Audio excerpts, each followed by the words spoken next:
The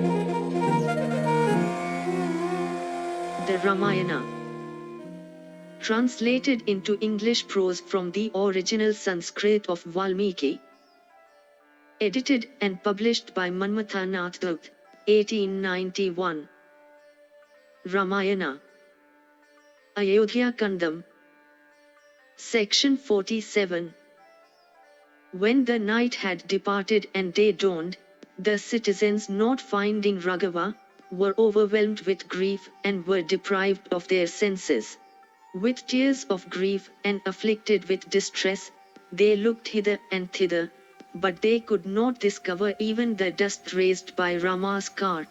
And those intelligent ones, extremely distressed on being deprived of Rama endowed with understanding, with countenances betokening sorrow, spoke these piteous words, "Oh, fie on that sleep through which, having been deprived of senses, we shall not today behold Rama of broad chest and mighty arms.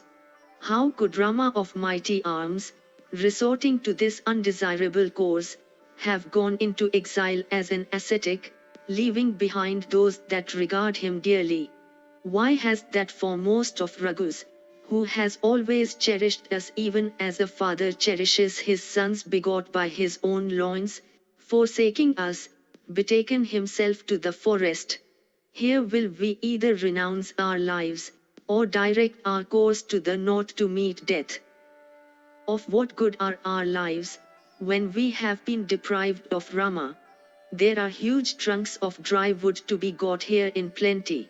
Lighting the pile of woods, will we all enter the fire? What shall we say when people ask us? How can we say, we took hence the mighty armed, sweet-speeched and unavenging Rama? Surely seeing us without Raghava, the forlorn city with her women, children and grown-up folks will be plunged in grief. We had issued with that high-souled hero. Deprived of him, how shall we behold that city? Thus raising up their arms, they, stricken with grief, indulged in lamentations, like unto kin deprived of their calves. Then following for a while the track of the car, they, missing the track, become overwhelmed with woe. And then those intelligent ones came back by the track of the car. What is this? What shall we do? We have been foiled by some supernatural agency. Then they returned to the city of Ayodhya with its good people oppressed with grief, by the self-same way by which they had come. Viewing the city, they with their eyes weighed down with grief, and minds oppressed with woe, shed plentiful tears. This city deprived of Rama does not look beautiful, like a lake bereft of its serpent by Garuda, or the firmament deprived of the moon, or the ocean without its waters. And they, disturbed in mind, beheld the city sunk in sorrow. And entering their wealthy mansions, they, deprived of their senses by grief, could not recognize them for their own, nor could they with their hearts rendered absolutely cheerless, although looking at them minutely, distinguish their own from others. Section 48. When with depressed spirits, and exceedingly afflicted, with tears flooding their eyes, smitten with mortal grief, the inhabitants of the city went back from Rama unto the city, and with their lives appearing as ready to go out, those unsteady ones came to their respective homes, and surrounded by their wives and sons, washed their faces with copious tears. And they forgot to rejoice or make merry, and the traders did not spread their stores, and stalls did not grace the place, and the householders did not cook, and people did not rejoice on recovering lost property or gaining a profuse accession of wealth, and mothers did not feel any delight on beholding their firstborn. And in every home females afflicted with woe, weeping chid their husbands, coming home, with the following words, as drivers spur elephants with hooks, of what use are their houses, and wives, and wealth, and sons, and comforts, to those who see not Raghava in their midst? There is one only good man in this world, even Lakshmana, who along with Sita is following Kakutstha Rama unto the wood.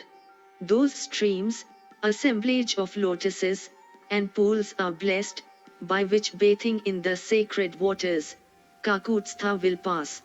And romantic forests and woods, watery expanses of mighty volume, and mountains with flat spaces, will grace Kakutstha. And forests and hills to which will repair Rama cannot go without paying him homage like unto a welcome guest. And crested with flowers of various hues and putting forth frequent shoots, trees, swarming with bees will show themselves unto Raghava. And hills from regard will show unto Rama arrived there the choicest flowers and fruits even out of season, and will supply him with fountains of pure water. And presenting him with many a charming fountain, trees will delight Rama at the tops of mountains. Where Rama is, there is not fear or failure. That mighty armed son of Dasaratha is heroic. Let us, while he is yet ahead within a short distance of us, follow Raghava.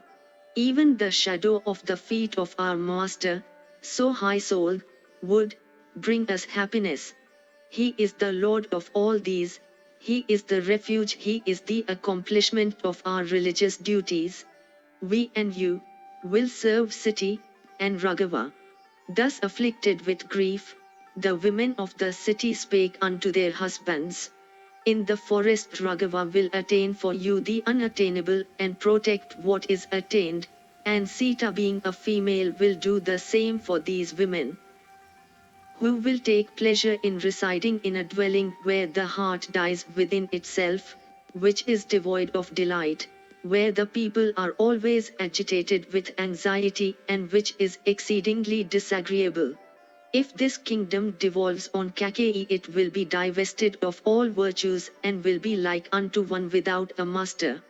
And of what avail then is our life itself, not to speak of sons and wealth? Whom else will that stainer of her line, Kaikeyi, forsake now, who for the sake of wealth has forsaken her son and her lord? We swear by our sons that so long as Kaikeyi is alive, we living will never stay in her kingdom, although we may be maintained by her.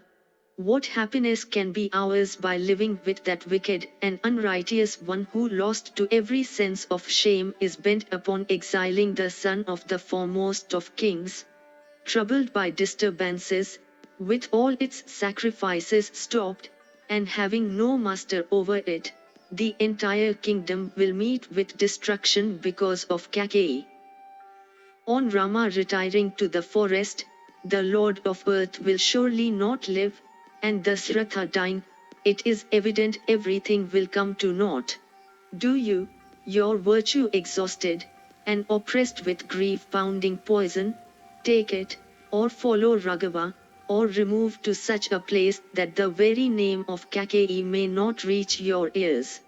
Rama has been deceitfully exiled along with his wife and Lakshmana, and we are bound unto Bharata like unto a sacrificial beast before one that is to slaughter it. Surely that mighty cow warrior with deepest collarbones, having a countenance resembling the full moon, sable-hued, repressing his foes, with his arms reaching unto his knees and lotus-like eyes, Rama the elder brother of Lakshmana, always speaking first to a visitor, suave, truth-telling, endowed with prowess, amiable unto all men, and lovely like the moon himself, surely that foremost of men, gifted with the strength of a mad elephant, will grace the forests, ranging it around. Thus lamenting in the city, the females thereof, burning in grief, became distressed like people stricken with panic on the occasion of a plague. As the women were thus bewailing Raghava in their homes, the sunset and night came on, and the city became enveloped in darkness, and the light of the sacrificial fires was extinguished, and the sounds of study and edifying discourse ceased, and the shops of the tradesmen being closed, and festive mirth having disappeared, and people becoming defenseless, The city of Ayodhya resembled the firmament deprived of the stars, and distressed for the sake of Rama as if it was a son or a brother of theirs that was banished. The women weeping forlorn, lamented with senses lost, and Rama was to them more than a son. And the voice of song and festal glee and dance and sounds of instruments having died away, and mirth having disappeared, and the shops not displaying their wares, Ayodhya then resembled the mighty ocean emptied of its waters. Section 49. That best of men, Rama, remembering his father's command, cleared a large tract of country before the night terminated. And as he went on, the auspicious night was spent. And then, having offered up his devotions unto the beneficent Sandhya, Rama entered into another country, and seeing villages having ploughed fields on their skirts, and flowering woods, he by means of those excellent horses, proceeded very fast, although seeming to go slowly. And as Rama proceeded, he heard the villagers speaking to each other, saying, "Fie on King Dasaratha, who has yielded himself up unto lust. Ah, the rebutless, fell and sinful Kaikeyi, intent upon impiety, having put by her honor, has resolved upon an exceedingly atrocious deed, she that exiles into the woods such a virtuous son of the monarch, endowed with high wisdom, kind, and having his senses under control. Alas! King Dasaratha has no affection for his own son, since he wishes to dismiss from hence Rama sinless and dear unto the subjects." Hearing these words of the villagers, that hero, the lord of Kosla, left Kosla behind him. Then crossing the river Vatsriti of sacred waters, Rama went in the direction of the quarter in which Agastya resided. South, then proceeding for a good while, he crossed the cool flowing stream, Gomti, running in the direction of the ocean, with its banks filled with kin and inundating its edge. Having passed the Gomti, Raghava by means of fleet coursing horses next crossed over the river Sandika, resounding with the cries of cranes and peacocks. Here Rama showed unto Vaidehi those flourishing regions that had formerly been conferred by King Manu on Ikshvaku, and which teemed with populous tracts. Then frequently addressing the charioteer, saying, "O Sutha, that best of men, furnished with grace and endowed with a voice like that of a mad swan, spoke, when shall I, coming back, range uniting the blossoming groves of the Sarayu, along with my father and mother? I do not so much long for hunting in the woods of the Sarayu, but a relish for the pastime is considered as beyond compare, being held in esteem by the Rajarshis. Hunting in the forest was introduced for the recreation of Raghavas. Yet do I not take beyond measure to the chase which has been followed in season by the descendants of Manu, and which is ever coveted by bowmen." Taking this subject, the descendant of Ikshvaku passed the way, addressing sweet words unto the charioteer. Section 50. Having passed the extensive and romantic Kosla, the intelligent elder brother of Lakshmana, facing Ayodhya, said with joined hands, "O best of cities, governed by Kakutstha, I address thee as well as the deities that inhabit and guard thee. Returning from my abode in the woods, I will, freed from my debt unto the Lord of earth, behold thee again along with my father and mother." Then he, furnished with graceful coppery eyes, raising his right hand, with tears in his eyes and in forlorn guise, addressed the people of the provinces, saying, "Ye have shown due compassion and regret for me. To grieve long is not fit. Do ye therefore repair to look after your interests." Thereupon, saluting that high-souled one and going round him, bewailing all the while in heaviness of heart, they at times stopped on their way, and as they kept lamenting, unsatiated in beholding him, Raghava went beyond the range of their sight, like the sun disappearing at nightfall. Then that powerful one mounted on his car left behind him Kosla, abounding in wealth and kin, inhabited by charitable people, auspicious, free from every kind of fear, charming, containing altars and stakes, with gardens and mango groves, furnished with tanks, teeming with burly and contented people, filled with kin, worthy of being protected by monarchs and resounding with the sounds of Vedic recitations, proceeding at a middling pace, that best of those endowed with fortitude passed through lands smiling cheerfully, prosperous and crowded with elegant villas, realms worthy being coveted by the foremost of kings. Then Raghava saw the celestial Ganga running in three courses with cool waters free from moss, beautiful to behold, frequented by the sages, adorned with graceful asylums close by, containing sacred watery expanses haunted at the hours of sport by delighted Apsaras, graced with celestial Danvas, Gandhabas and Kinnaras, ever holy, attended by the wives of Nagas and Gandhabas, with hills serving as sporting places for the celestials, the rivers surrounded by gardens of the immortals, that for the behoof of the celestial had ascended heaven, famous, furnished with assemblage of celestial lotuses, with the rocks laughing aloud in consequence of the dashing of water, laughing without blemish with foam, sometimes having her water flowing like a braid and sometimes decked by eddies, sometimes still and deep and sometimes rushing furiously, sometimes sounding solemnly and sometimes roaring dreadfully, with crowds of deities bathing in its water, embellished with fresh-blown lotuses, having spacious shoals and spots, covered with glittering sand, resounding with the cries of cranes of various kinds, graced by chakravakas, ever resorted to by maddened fowls, without blame, decked by trees on its banks resembling garlands, somewhere covered with full-blown lotuses and somewhere containing multitudes of lotuses, at places decked with tracts of lilies, at others with opening buds, rife with the farina of various flowers, sometimes resembling a proud female removing the dirt of sin, translucent like a gem to the view with the elephants of the quarters, wild ones,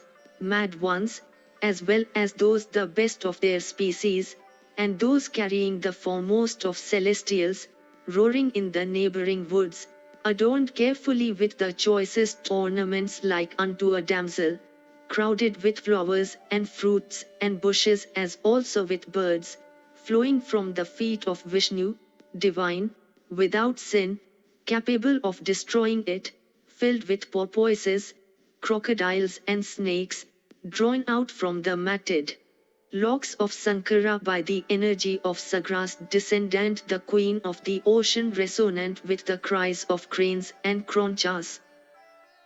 The mighty armed Rama came to the Ganga near Sringavpura, and beholding the river, with her surging eddies, that mighty car warrior said unto the charioteer, Sumantra, we will rest here today. There is hard by the river a gigantic inguri tree, bearing a profusion of flowers and fresh leaves. Here, O charioteer, will we stay today.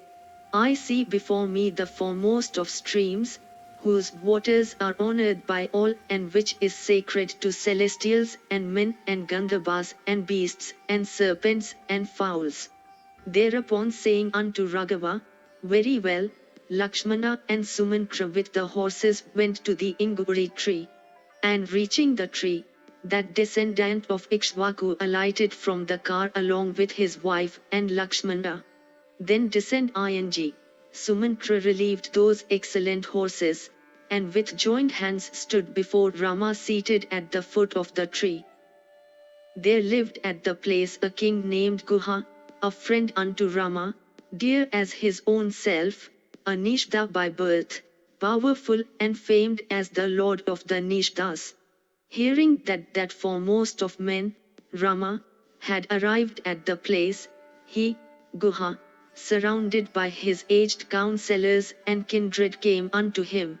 Seeing the lord of the Nishadas at a distance, Rama came up unto him in company with Sumitra's son, thereat touched, Guha, embracing Raghava, said unto him, O Rama, as Ayodhya this kingdom is unto thee, what shall I do for thee? Who, O might-armed one, receives such a welcome guest? Then speedily bringing various kinds of sapid rice and argyas, he said, O mighty armed one, has thy journey been a pleasant one? This entire earth is thine. We are thy servants, thou art our master. Do thou rule here, accepting the eatables and drinkables and those that are to be sucked and excellent beds and fodder. When Guhabad said this, Raghava answered him, saying, We have been well received by thee and are well pleased with thee. Since coming here on foot thou hast shown us affection. Then pressing Guha hard with his arms, Rama said, O Guha, it is by good luck that I see thee whole along with thy friends. Is thy kingdom in peace both as regards thy friends and the forest? The things that thou hast presented me with, out of love, I accept but cannot enjoy. Do thou know me as assuming an ascetic mode of life in the woods, in which I am to work kusa and bark and live upon fruits and roots?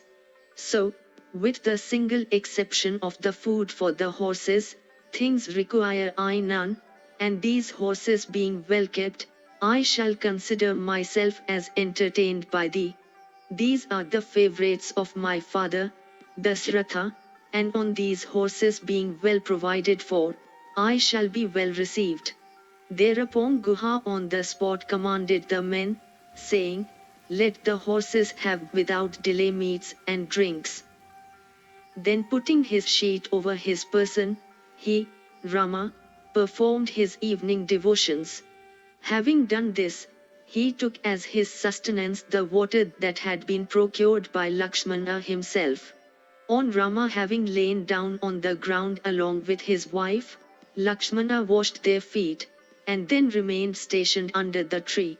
Then bore in hand and with his wits about him, conversing with Sumitra's son along with the charioteer, Guha remained awake, watching Rama. Thus the livelong night passed away with that illustrious, intelligent and high-souled son of Dasaratha, unacquainted with troubles and worthy of happiness. Section 51. As for the purpose of protecting his brother, Lakshmana was watching him out of sincere affection. Guha burning in grief addressed that descendant of Raghu, saying, This, O child, is the easeful bed that hath been prepared for thee. O prince, do thou as thou listest, lie down upon it. These foresters are inured to this hardship, but thou art worthy of ease. We will wake up during the night for guarding Kakutstha.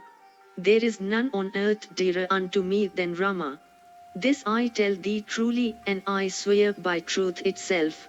Through his grace I hope in this world to attain high fame, and great religious merit as well as completely secure profit and pleasure. I will, bow in hand in company with my kindred, adequately guard my dear friend reposing with Sita. Always ranging in this forest, nothing herein is unknown to me.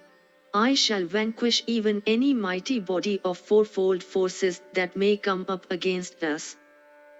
Thereupon Lakshmana said, O sinless one, protected by thee ever having thy sight fixed on virtue, we do not fear to live in this place. But how, with Dasaratha's son lying down on the ground along with Sita, can I indulge in sleep, or what is the use of my living and enjoying happiness? Him do thou behold with ease asleep on the grass in company with Sita, who was incapable of being born in fight by the gods and the asuras. Him do thou behold, who was obtained by Dasaratha as his son through various kinds of prowess, mantras and asceticism, and who is crowned with virtues beseeming such austerities, etc. Rama being banished, the king will not live long and the earth will shortly be widowed.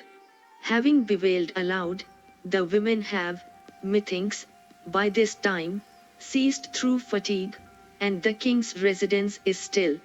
I cannot hope that Kausalya, the king, and my mother are yet alive. If they are, it is for this night only.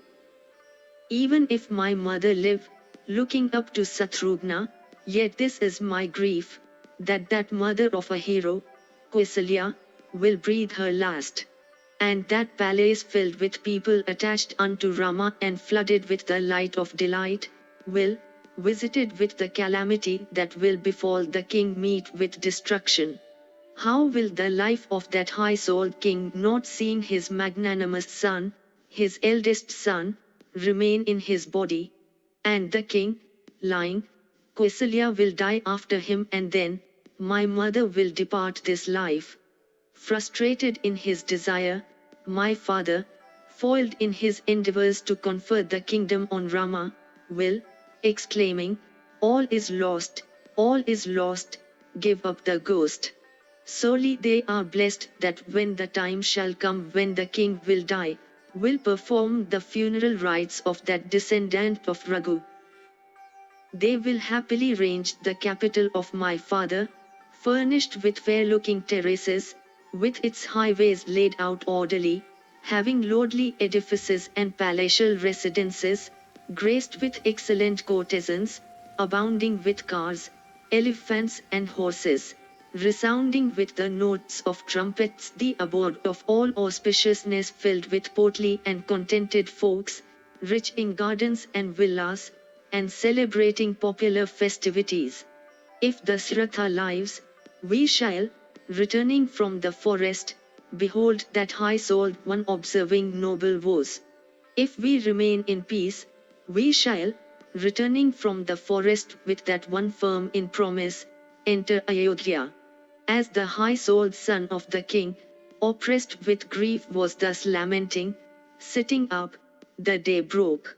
When that son of the foremost of men, intent on the welfare of the subjects, had spoken thus truly, Guha, out of extreme affection for Rama, shed tears afflicted with grief and hurt like an elephant suffering from fever.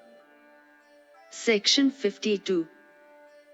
When the morning broke, that illustrious one having a spacious chest, Rama, addressed Sumitra's son, Lakshmana, graced with auspicious marks, this is the time of sunrise, the reverend night hath departed. O child, this gracefully sable-hued bird, the quail, has begun to warble, and I hear the cries of peacocks uttering notes in the woods.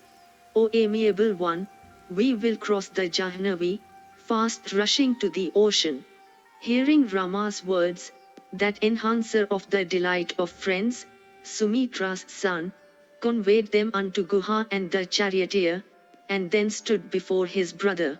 Hearing of Rama's speech and accepting it, that lord of the Nishdas speedily summoning his counselors spake unto them, saying, do ye without delay bring to this bathing place a strong and elegant boat furnished with a rudder and steered by a helmsman, such as is capable of ferrying people comfortably. Hearing this mandate of Guha, his potent counselors procuring a goodly boat, informed him of it. Then with joined hands, Guha spake unto Raghava, saying, the boat is ready, worshipful one. What more shall I do in thy behalf? O thou that resemblest the son of a celestial, here is the boat for thee, O foremost of men, to cross over the river that goeth after the ocean. O thou of excellent voice, do thou ascend it.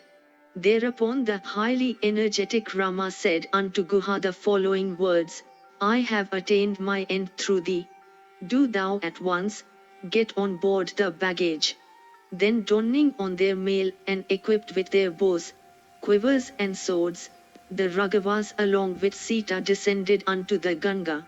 Then coming forward in humble guise before Rama cognizant of virtue, the charioteer said with joined hands, What shall I do now?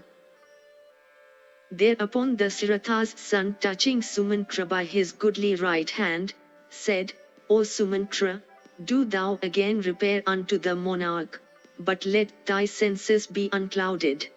Do thou, said he unto the charioteer, turn back. So far I have come in obedience to the order of the monarch. Now, renouncing the car, will I repair unto the mighty forest on foot. Finding himself thus commanded, the charioteer, Sumantra grieved at heart spoke unto that best of men, the descendant of Ikshvaku, that destiny owing to which you will have to pass your days in the forest like a low person, along with your brother and wife, has in this world been withstood by none. I deem the brahmacharya mode of life, or study, or meekness or sincerity as attended with no fruit, since you have come by calamity. O Raghava, living in the forest with Vaidehi and your brother, you, O Lord, attain a state of supreme excellence, having, as it were, conquered the three worlds. O Rama, it is we, wretched that we are, that are undone, as we, deprived of your company, shall come under the sinful Kaikeyi expressing great misery. Having said this, the charioteer, Sumantra, seeing Rama intent upon going to a distant land, wept for a long while in heaviness of heart. Then when he had dried up his tears, and sanctified himself by touching the water of the Ganga, Rama again addressed the charioteer in sweet words, saying, I do not find any one that is a friend of the sons of Ikshvaku like unto thee. Do thou so act that King Dasaratha may not grieve for me. The Lord of earth hath been deprived of his senses by grief, hath grown old, and is oppressed by the weight of desires thwarted. Therefore it is that I tell thee this.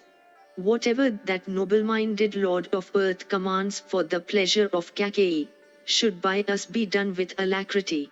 It is for this that those lords of men, kings, govern, viz., that others may not thwart their purposes. O Sumantra, do thou act so, that the mighty monarch may not come across anything unpleasant, or be attacked with chagrin through grief. Do thou saluting him for me say these words unto the aged monarch, who has his senses under complete control, and who hath never seen misfortune before. Neither I nor Lakshmana grieve for being ejected out of Ayodhya, or that we shall have to abide in the forest. After these 14 years have gone by, you will see Lakshmana, Sita and myself come to you speedily. Having thus, O Sumantra, in my name again and again spoken to the king, to my mother and to Kaikeyi along with the other revered ladies do thou communicate unto Kausalya our welfare, conveying unto her at the same time, Sita's and Lakshmana's salutations to her feet, as well those of myself, who am her eldest son. Do thou also tell the king, do you speedily bring Bharata, and when Bharata has come, let him be invested with royalty. And when you have embraced Bharata and installed him in the kingdom, you no longer be overpowered with grief on our account. And tell Bharata, as thou bearest thyself unto the king, so it behoves thee to bear thyself to all thy mothers, without making any distinction at all. As Kaikeyi is unto thee, so without distinction is Sumitra, and so also without distinction my mother Kausalya. Governing the kingdom as the heir apparent with the view of compassing the pleasure of our father, he will be able to secure happiness both in this world and the next. Told by Rama to go back and instructed in this wise, Sumantra having heard everything, addressed Kakutstha from affection, saying, It behoves you to forgive what I say plainly from affection, without letting myself be overwhelmed with emotion, and with due reverence for you. How can I, O child, without you, return to that city? which seems as if afflicted with the grief incident to the loss of a son. Having then seen my car with Rama on it, the hearts of the people and the palace now will in all likelihood burst when they shall see it without Rama. Surely the city will be distressed on beholding this empty car, like a host seeing a car with its hero slain and the charioteer alone left in the field, thinking in their minds that you, although actually at a great distance from there, are before them, the subjects, but not finding you, will renounce food and thus destroy themselves. You yourself witnessed how the subjects, overwhelmed with grief on your account, conducted themselves when you were being banished unto the woods. They will on seeing me with the car, burst out into lamentations exceeding 100 times in bitterness those in which they indulged when you set out for the forest. Shall I say unto the worshipful one, I have conveyed your son to the home of his maternal uncle? Do you not grieve? I will never tell such a lie. Yet how can I speak this truth which is so very unpleasant? And ever abiding by my command and used to carry your friends, how can these excellent horses bear this car, without you? Therefore, O sinless one, I shall not be able to go to Ayodhya without you, and it behoves you to permit me to follow you to the forest. But if you forsake me who beseech you, I will as soon as left by you, enter into fire along with the car.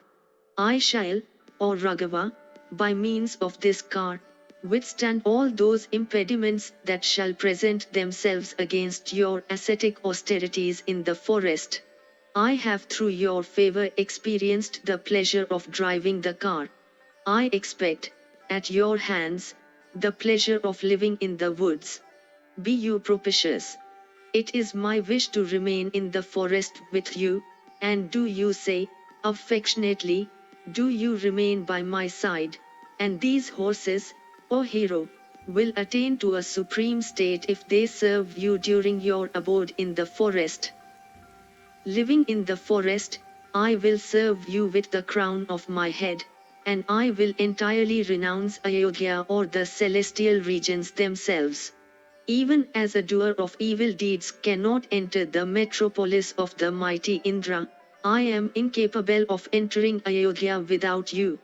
And this is my desire that the term of exile over, I may carry you back to the palace on this very car. Remaining with you in the forest the 14 years will pass away dwindled into a moment, but without you, they shall assume the proportions of 100 years. O you bearing affection towards your servants, it does not behove you to forsake your servant having regard for you, ever abiding by the way that is wended by the son of his master, and observing the duties of his position. Thereupon, Rama, kind towards servants, said these words unto Sumantra as he besought him thus humbly in various ways, O thou that bearest attachment unto thy master, I know that thou regardest me highly. But do thou listen as to why I sent thee to the city from hence. Seeing thee returned to the city, my youngest mother Kaikeyi will believe that Rama has gone to the woods.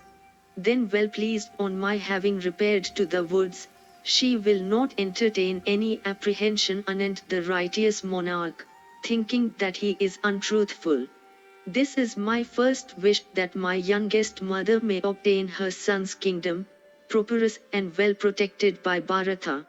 Do thou, O Sumantra, bear thyself unto the palace to compass the end of both the king and myself, and do thou communicate in the desired way what I have said unto the respective parties. Having said this unto the charioteer and consoled him again and again, the energetic Rama spoke unto Guha the following words fraught with reason, O Guha, I should not now reside in a forest inhabited by men. I should certainly now abide in an asylum in proper guise. In harmony with the wishes of Sita and Lakshmana, I, imposing on myself in the interests of my father's self-denial and wearing that ornament of ascetics, a head of matted hair, will go to the forest. Do thou therefore bring me starch from the banyan. Thereupon Guha speedily brought the starch for the prince, and prepared matted locks for himself, Rama and Lakshmana. And that mighty armed chief of men wore matted locks. And those brothers Rama and Lakshmana dressed as mendicants, and wearing heads of matted hair, appeared like saints. Then entering upon the Vanaprastha mode of life, Rama along with Lakshmana assuming the vow of that life, observed unto that adherent of his, Guha, do thou, my friend, vigilantly protect the army, the exchequer, the fort and the provinces, for a kingdom demands all the exertions of the king thereof. Then taking the permission of Guha, the descendant of Ikshvaku, holding his soul in calmness, set out with his wife and Lakshmana. Seeing a boat at the riverside, that son of Ikshvaku desirous of crossing the swift coursing Ganga, spoke these words, do thou ascend, gently, O foremost of men, the boat that stayeth here, after that making the virtuous Sita ascend by taking her by the hand. Hearing his brother's command, that strong-willed one, furthering everything, having made Mithila's daughter ascended himself. That energetic elder brother of Lakshmana next ascended himself. Then the lord of the Nishdas, Guha, incited his kinsfolk. Having got on board the boat, the exceedingly puissant Raghava for securing his welfare, recited mantras fit to be recited by Kshatriyas and Brahmanas. Then that mighty car warrior, Lakshmana, sipping water from the river as laid down in the scriptures, bowed down to it, along with Sita, in gladness of heart. Then telling Sumantra, Guha, and the forces, Rama ascending the boat, ordered the boatmen to proceed. Then the boat decked out by the helmsman, moved by them, and urged on by the pulls of the goodly oars, proceeded apace in the water. Having arrived at the middle of the Bhagirathi, that blameless one, Vaidehi, with joined hands, addressed the river, saying, O Ganga, protected by thee, may the son of the intelligent and mighty monarch, Dasaratha, execute the mandate of the latter.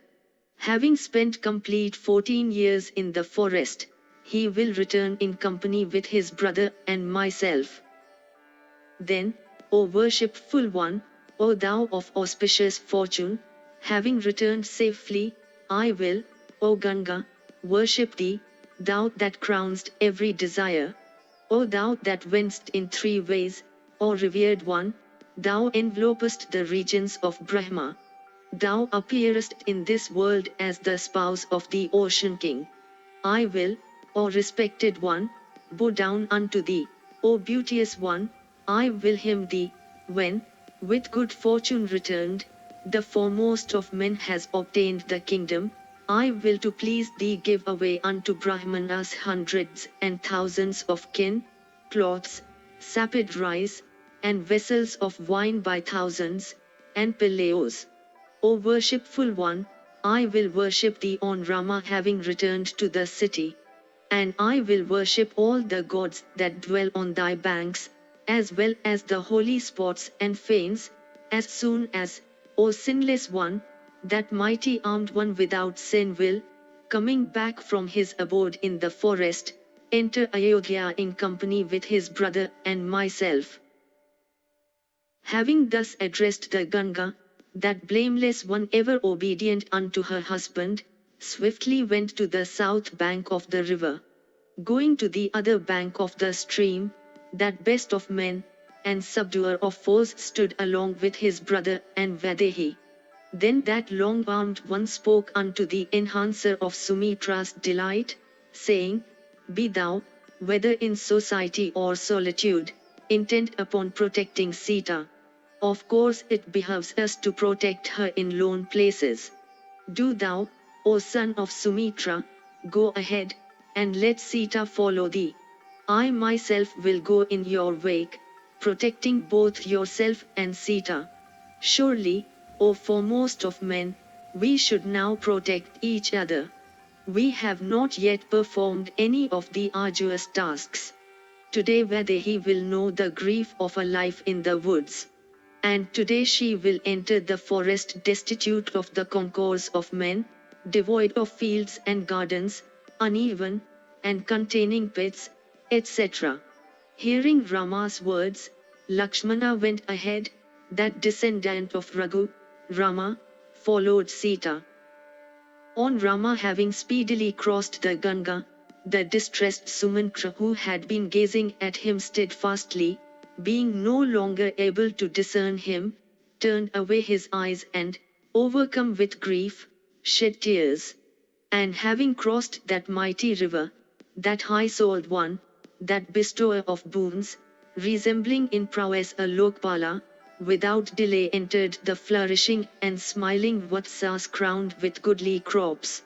And then the two brothers, having slain the 4 kinds of beasts, viz., boars, risyas, prishathas and maharuras, and taking their flesh, in the evening took refuge under a mighty tree, feeling the demands of appetite.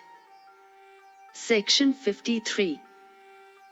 Having taken refuge under the tree and performed his evening devotions, that foremost of those capable of charming others, Rama, addressed Lakshmana, saying, "Today is the first night, which we must spend, outside the inhabited tracts without the company of Sumantra.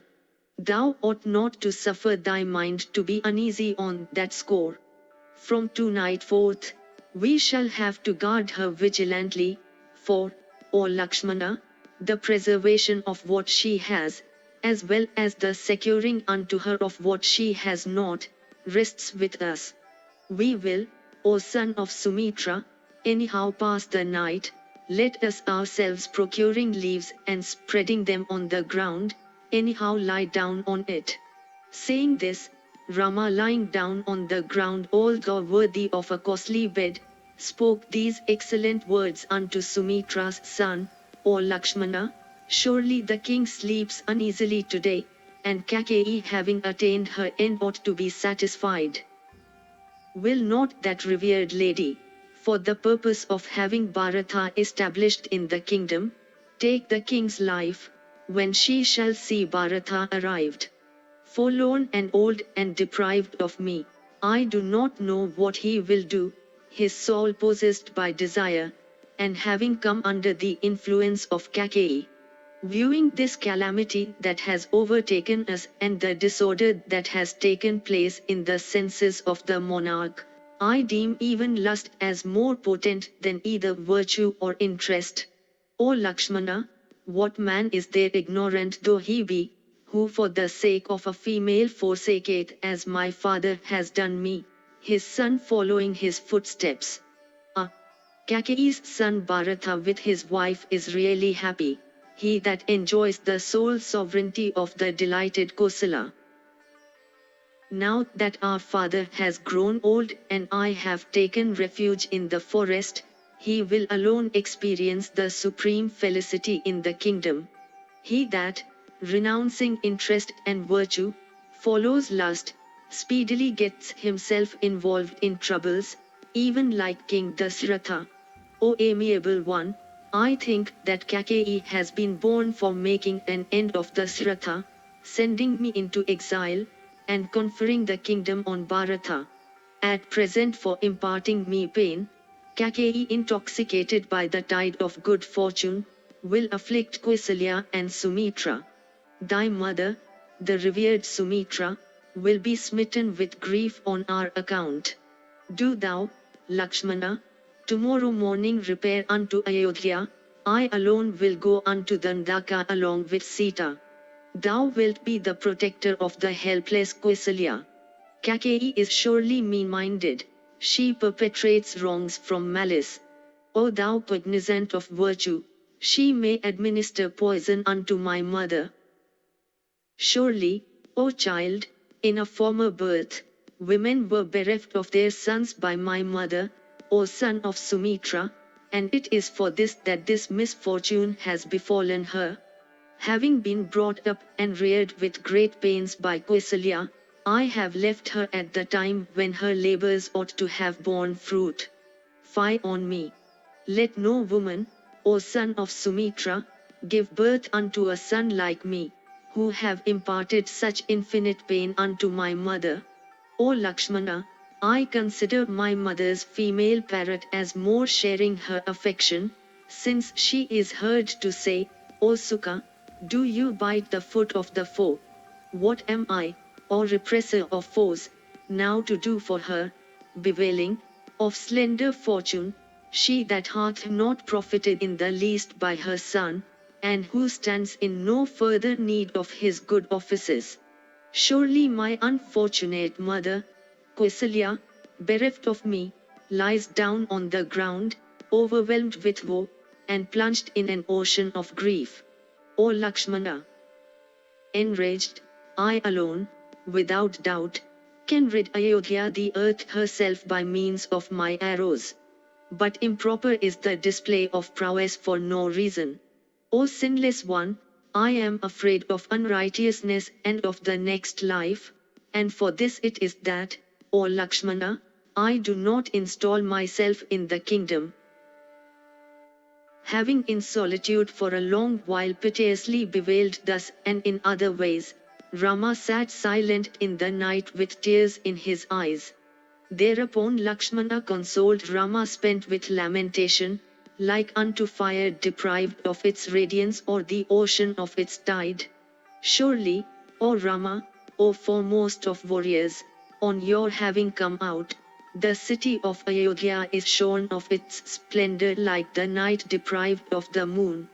This is not fit that you should grieve, for thereby, O foremost of men, you make both Sita and myself grieve. O Raghava, deprived of you neither Sita nor I can live for a moment, like fish taken out of water, without you, O repressor of foes, I wish to see neither my father, nor Satrugna, nor Sumitra, nor heaven itself. Then viewing from where they sat at ease their well-laid bed under the banyan, those virtuous ones Rama and Sita went to it.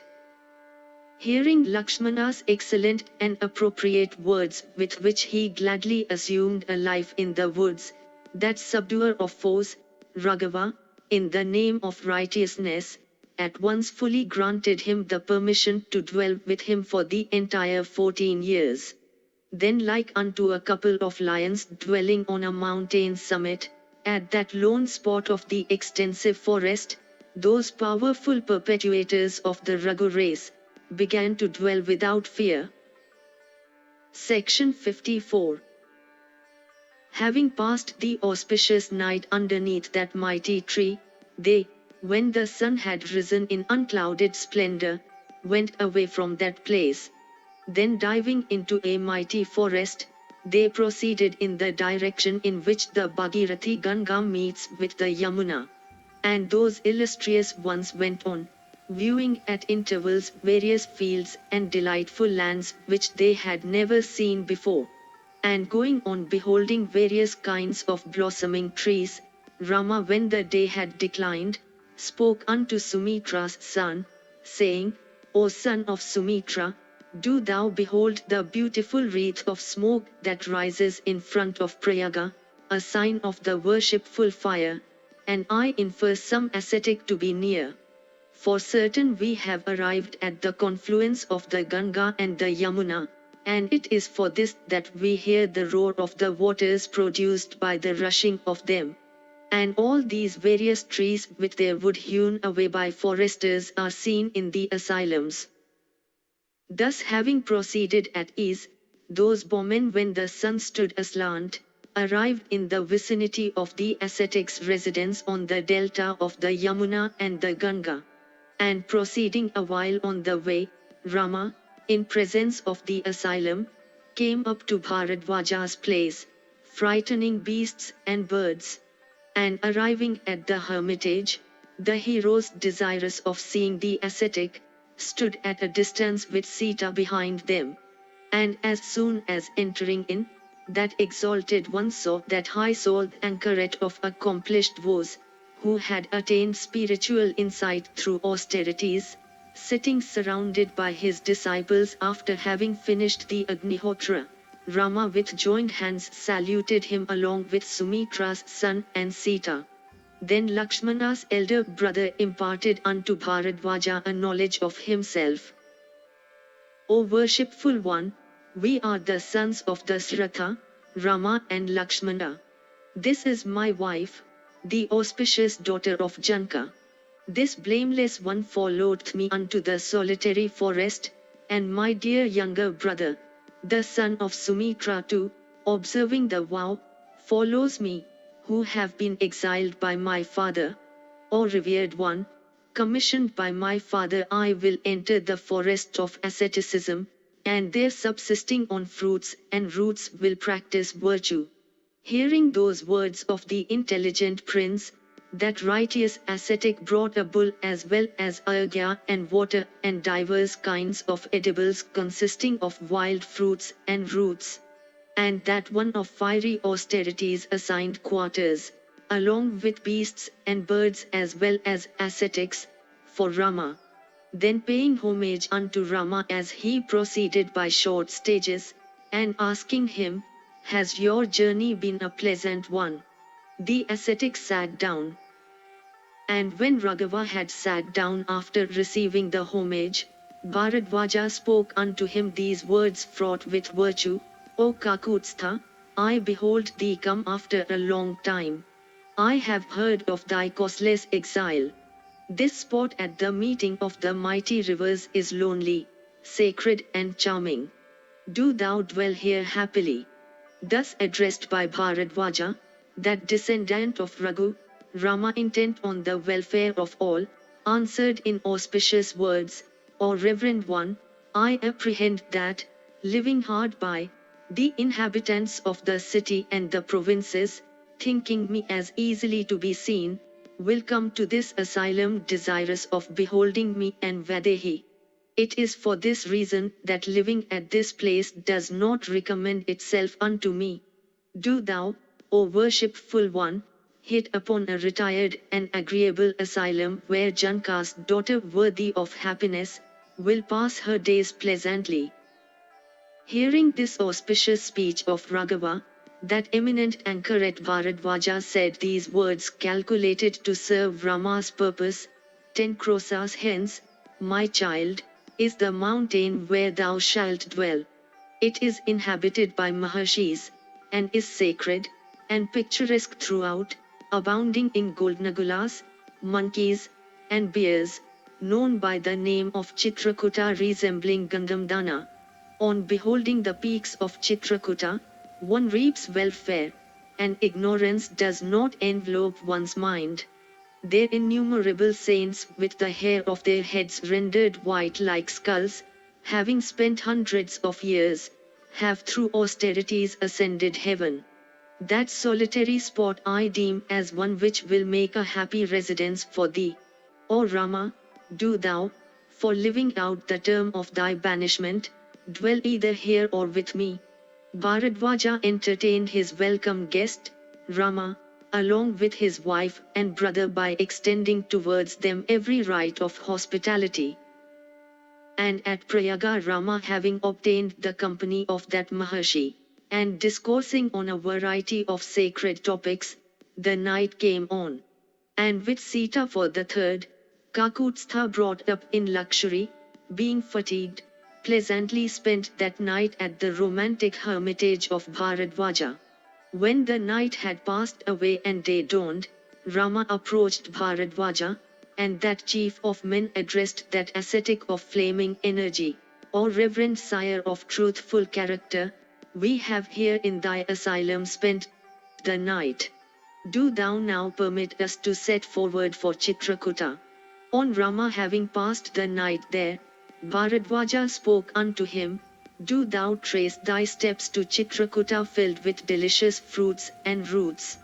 I deem that, O mighty Rama, as a fit abode for thee, being, as it is, furnished with various kinds of trees, inhabited by crowds of kinnaras, resounding with the cries of peacocks, and frequented by gigantic elephants.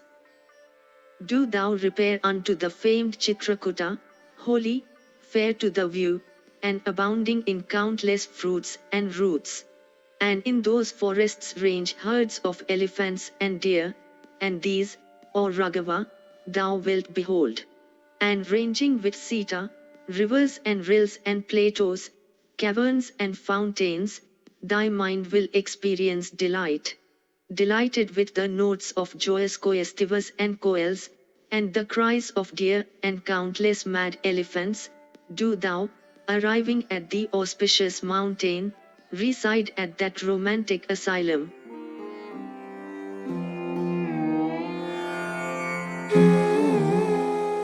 If you enjoyed this audiobook, please like and subscribe to be notified of when new audiobooks are uploaded. Thank you for listening and learning. Shanti.